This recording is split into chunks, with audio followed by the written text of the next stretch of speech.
Buenos días, quiero dar especial agradecimiento a la doctora Iris Bisuet por asesorar el caso y coordinarlo el día de hoy. Agradezco a todos los colaboradores en este caso. Se trata de un niño de 11 años referido al servicio de oftalmología del Instituto Nacional de Pediatría, acudiendo a interconsulta por conjuntivitis alérgica de larga evolución sin mejoría y refiriendo dificultad para ver en la escuela.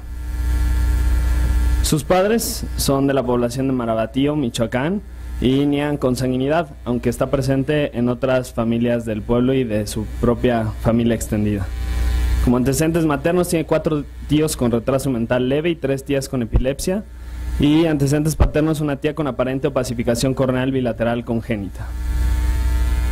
Es producto de la gesta 2, su madre tiene un aborto previo y solo tiene una hermana menor. Nació por cesárea y tuvo amenaza de aborto en el 3er trimestre. Su peso y talla son normales al nacer y fue dado de alta de la terapia por la dificultad respiratoria neonatal con diagnóstico de niño sano con quemadura en talón izquierdo aparentemente por lámpara de calor. Su desarrollo psicomotor se encuentra dentro de los rangos normales para todos los puntos clave del desarrollo y tenía un buen aprovechamiento escolar. Actualmente va en 5º de primaria. Tiene larga evolución de tratamientos, por ejemplo, tiene una gerosis y dermatitis atópica tratada por dermatología con lubricantes y tiene otros antecedentes que orientaban a cuadros alérgicos generalizados como crisis de asma y alergias a 3 reactivos determinados por pruebas cutáneas en el 2009. Es un paciente frecuente del servicio de ortopedia, tiene 4 fracturas tratadas quirúrgicamente, 4 fracturas, la primera de tibia con mecanismo en rama verde y las otras 3 tratadas quirúrgicamente en miembros superiores. Nunca había acudido al servicio de oftalmología porque se trataba en otras instituciones, o sea, nunca había acudido al servicio de oftalmología del instituto, pero fue enviado para tratar conjuntivitis alérgica y nosotros lo recibimos con tratamiento de flumetol, olopatadina y lubricante ocasional. Tiene el antecedente oftalmológico de tener úlceras corneales resueltas en ambos ojos a los 3 y 4 años de edad para cada ojo. La agudeza visual corregida fue de 20-40, que no mejoraba con el estenopeico y aparentaba la refracción muy pequeña o casi neutra, pero era muy difícil de tomar porque tenía sombras irregulares por las úlceras corneales previas y un puntillo fino, abundante y generalizado que no permitía ver las sombras adecuadamente. Él es nuestro paciente, así es su hábitos externos, ya lo vieron en la primera foto. Vamos a la exploración ocular. Los anexos se encontraban sin alteraciones para el ojo derecho. La conjuntiva tarsal inferior tenía papilas medianas, escasa cantidad, sin hiperemia, y una conjuntiva vulvar con hiperemia muy discreta. La conjuntiva tarsal superior tenía papilas pequeñas, moderada cantidad, y no tenía hiperemia. La córnea estaba transparente con un pequeño leucoma central de 2 milímetros, superocentral, como se alcanza a ver ahí, que teñía por acúmulo de fluoresceína. Lo voy a señalar. Que teñía por acúmulo de fluoresceína. Tenía un adelgazamiento discreto en esa zona del leucoma y el resto de la córnea y segmento anterior se encontraban sin alteraciones aparentes.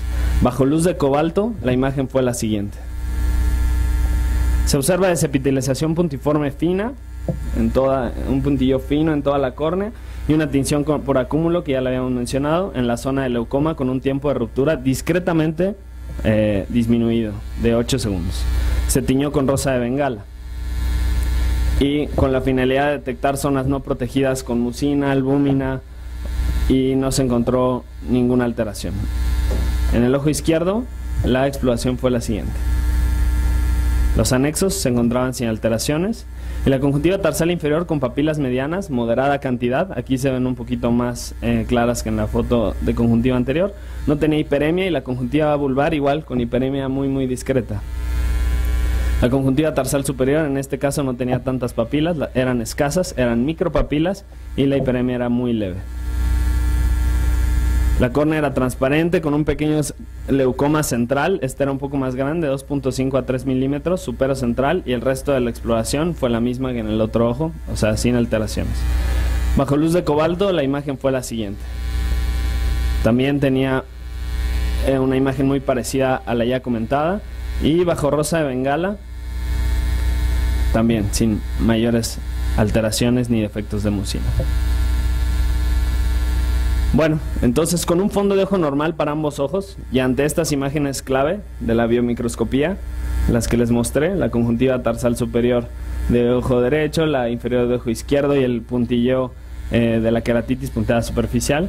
Decidimos integrar nuestros hallazgos con los antecedentes de dermatitis atópica y crisis asmática, solicitando pruebas cutáneas ante la posible presencia de un cuadro alérgico generalizado. Si recuerdan, él ya tenía unas en 2009. Los resultados fueron similares a los encontrados en 2009, reportando reacción alterada a estos 3 alergenos, Prosopis, Timothy alternaria, los cuales son pólenes. Y debido a la ausencia de cambios en los resultados de la prueba, frente a un cuadro de resequedad ocular evidente con ulceraciones corneales, entonces solicitamos anticuerpos anti-RO y anti-LA con el objeto de descartar síndrome de Sjögren. Los anticuerpos fueron negativos. Los anticuerpos anti-RO y anti-LA se encontraron, si recuerdan, tienen 50% de sensibilidad aproximada, por lo cual, por esa sensibilidad tan baja, decidimos realizar en conjunto con esta prueba de laboratorio la prueba de Schirmer. En la prueba de Schirmer 1, que consiste, si recuerdan, en colocar 2 tiras de papel tipo Whatman graduadas en ambos fórnices durante 5 minutos y medir la cantidad de papel que se humedece. Y después de 5 minutos, este fue el resultado. La producción se encontró en 15 milímetros en ambos ojos y la cooperación del paciente nos impresionaba bastante, y al pasar la prueba del lagrimeo al pasar a la prueba de Schirmer 2 en el lagrimeo reflejo, notamos por primera vez en la exploración oftalmológica un hallazgo sumamente interesante. Nuestro paciente no tenía sensibilidad corneal y no presentaba ningún tipo de lagrimeo reflejo, y entonces por eso decidimos explorar a detalle el resto del cuerpo, pidiéndole al paciente que se quitara la playera, que se subiera el pantalón, que se sentara en la mesa de exploración, y esto fue lo que encontramos. Encontramos las cicatrices de las fracturas, que eran más extensas de lo que pensábamos. Esa fue una de las primeras, y en el otro brazo tenía también esta fractura tratada quirúrgicamente. Y en el codo, una tercera fractura que, según platicaba la madre, bueno, ahorita vamos a platicar de eso, pero bueno, refiere que los médicos, ella sabía que notaba algo anormal en este tipo de fractura, y los médicos solo referían que era un niño normal, que era muy inquieto. Le pedimos nos mostrara sus manos, las cuales tenían cicatrices múltiples, como alcanzan a ver aquí. Está una cicatriz quirúrgica y cicatrices extensas en todas las palmas de la mano. Y las uñas tenían esta imagen, una aparente mutilación de las uñas y con falanges distales acortadas. La tibia derecha se observaba ligero encurvamiento a comparación de la tibia izquierda, y las lesiones en rodilla, que sí pueden ser asociadas a cualquier niño normal. Esta situación de las tibias le provocaba una marcha irregular, pero era bastante firme. En la cavidad oral, la lengua tenía papilas de formación normal y no había heridas en la lengua, pero sí tenía unas pequeñas cicatrices o una deformidad de la lengua, pero que se podía atribuir como normal. Entonces se le realizaron pruebas burdas de discriminación del tacto y temperatura, ante las cuales mostraba muy buena cooperación y todo se encontraba presente, o sea, el tacto y la temperatura sin alteraciones. En búsqueda de otros signos autonómicos, la madre y el paciente negaron lo siguiente: hiperpirexia, desmayos, taquicardias, mareos, sudoración excesiva, todo negado. Pero la madre refirió que notaba que no sudaba o que nunca se cansaba, por lo que decidimos realizar una prueba subiendo y bajando las escaleras del instituto unas 3-4 veces, y este fue el resultado. Yo las subí y las bajé con él y me esperé hasta que yo pudiera sudar, y él presentó ausencia total de sudoración tomada con la función de macro en la cámara, y en ninguna zona de la frente se observaban gotas de sudor, en ninguna zona. Se tocó la axila y yo encontrando ausencia de sudoración, y una vez reportados estos hallazgos, entonces sí pedimos interconsulta a neurología, quienes complementaron nuestra exploración inicial burda. Ellos hicieron otras preguntas específicas negando disfagia o hiposmia, y nos reportaron que tenía tacto y temperatura conservados y una discriminación fina con el picatoca disminuida, un dolor totalmente abolido y los reflejos tendinosos normales. Ellos le hicieron una prueba de sudoración mucho más sensible y específica, reportando anhidrosis parcial, y esta fue la prueba. Se le pidió al paciente que trajera plástico del tamaño de todo su cuerpo y talco. Se le llenó de talco al paciente, todo completo en todo el cuerpo, y se le envolvió en el plástico que había traído. Aquí se observa cómo lo envuelven y durante 20 a 30 minutos se le cubre con sábanas. Al finalizar se quita todo el plástico y se ve las zonas donde ha sudado, encontrando que tenía una pequeña zona de sudoración triangular en la espalda, nalgas Bueno, los siguientes fueron mis diagnósticos diferenciales. Se van a mostrar las imágenes de nuestro paciente en un marco amarillo. El primero fue conjuntivitis alérgica. ¿Por qué sí? Pues porque tenía papilas, porque tenía atopia reportada, porque tuvo crisis asmáticas durante la infancia y porque tenía úlceras que se presentan también en la conjuntivitis alérgica en forma de escudo. ¿Y por qué no? Porque no tenía inflamación conjuntival, porque las papilas no coincidían con el cuadro de ojo seco, porque no tenía nódulos de Horner-Trantas en el limbo. Siguiente diagnóstico diferencial, pues los diagnósticos infecciosos, sobre todo virales, que provocan una disminución de la sensibilidad. Esas son las razones por las que sí, porque había QPS persistente y confluyente, y porque había también una reacción conjuntival crónica y leucomas crónicos. Pero ¿por qué no? Porque no tenía dendritas, porque no tenía folículos, porque los leucomas no estaban vascularizados como generalmente se presentan, y porque estos diagnósticos suelen ser unilaterales y con sensibilidad asimétrica. Las queratopatías neurotróficas, que también pueden estar provocadas por causas infecciosas. ¿Por qué sí sería una queratopatía neurotrófica? Pues porque no tiene sensibilidad, porque las úlceras tienen datos de no haber cicatrizado rápidamente, y porque tiene un lagrimeo normal pero no tiene lagrimeo reflejo.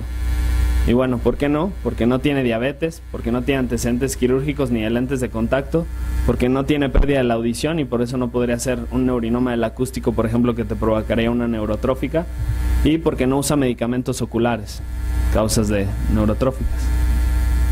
Maltrato infantil, ¿por qué sí? Porque tiene múltiples fracturas y lesiones múltiples por diferentes mecanismos y a diferentes edades desde la infancia. ¿Y por qué no? Porque algunas de las fracturas tienen mecanismos que tienen un componente voluntario, como la de la tibia, que fue una fractura en rama verde al saltar de una barda muy lejana, y solo a un pie, eso está más difícil para maltrato, ¿no? Y porque trabajo social lo descartó también, por eso también no. Y porque su madre dice que no vale la pena pegarle porque no le duele. Diagnóstico diferencial de osteogénesis imperfectas. ¿Por qué sí? Porque las fracturas son múltiples. ¿Y por qué no? Porque la presentación clínica es totalmente diferente y los hallazgos oculares se presentan con esclera azul, si lo recuerdan. No todos, pero sí la mayoría. Integrando ambos hallazgos, los hallazgos oculares con los hallazgos de la exploración general, y tomando la insensibilidad al dolor y la anhidrosis como hallazgos principales, el diagnóstico más probable es el siguiente: una neuropatía sensorial congénita. ¿Por qué sí? Porque se presentan desde la infancia con múltiples fracturas de mecanismos diferentes y a la exploración tienen abolido el dolor con las siguientes variantes. Pueden ser hereditarias, ya sea hereditarias, adquiridas o idiopáticas. Por las características de nuestro paciente y por presentar síntomas autonómicos, nos quedamos con neuropatías sensoriales y autonómicas hereditarias. Estas se dividen a su vez en 5 tipos. No son nada frecuentes, son bastante raras, y por lo tanto la clasificación aún no está hecha a la perfección. Podemos descartar la primera porque nuestro paciente no tiene atrofia de miembros distales y no tiene pérdida pansensorial. Recordemos que tiene temperatura y sensibilidad conservada. El 2 no tiene pérdida pansensorial, no tiene reflujo gastroesofágico y aquí los reflejos están disminuidos. Nuestro paciente no tiene eso. El 3, Riley-Day, que es el más conocido, se presenta en judíos ashkenazí y se presenta con disfagia, cambios en temperatura y presión, y hay producción disminuida de la lágrima como un sine qua non, y nuestro paciente no tiene eso. El 4, que es la insensibilidad congénita al dolor con anhidrosis, que es el más probable para nuestro paciente, se presenta con retraso mental y el dolor abolido y el resto conservado, pero la anhidrosis es total. Por lo tanto, nuestro paciente entra en el rarísimo caso de la clasificación número 5, que aún no tiene nombre. Es una herencia desconocida y se ha localizado a algunos de los factores de crecimiento neuronal, en los cuales el dolor está abolido, el resto está conservado y la anhidrosis es parcial sin retraso mental. Por lo tanto, nuestro diagnóstico final fue una queratitis neurotrófica secundaria en neuropatía sensorial hereditaria con anhidrosis parcial, NASH tipo 5. Por lo tanto, lo que a nosotros nos corresponde es únicamente como tratamiento, pues la educación de nuestro paciente, tratar de explicarle cómo y tratar de realmente empatizar cómo es que alguien no sienta dolor para que puedan no estar tocando cosas como el comal, por lo que se hizo una de las heridas, para que no haga esfuerzos muy grandes ni se meta en peleas, porque es muy frecuente que estos niños sean problemáticos, y una lubricación ocular estricta, pese a que a él no le duele, así que tiene que ser un uso frecuente. Después de la lubricación ocular, estos fueron los resultados en nuestro paciente, disminuyó la QPS en ambos ojos. Y bueno, como auxiliares adicionales y opcionales, les quería presentar que bueno, en este paciente está en proceso de que aprueben el genética para darle consejo genético y determinar el tipo exacto, pero eso no cambia nuestro tratamiento. Hay que hacer probandos para el gen que les expliqué, y la velocidad de conducción nerviosa y la biopsia de nervio nos ayudarían a descartar las otras, aunque ya es muy evidente por signos clínicos qué tipo de patología tiene nuestro paciente, así que a menos que eso salga negativo, haremos ese tipo de estudios. Hay gran proyección en los medios de casos como este porque son casos que llaman mucho la atención. En el poco tiempo que yo lo traje por el Instituto Nacional de Pediatría se volvió casi una celebridad. Y es por eso que muchas de las series han enseñado en sus capítulos casos similares porque realmente representan una gran reflexión. Y bueno, muchísimas gracias.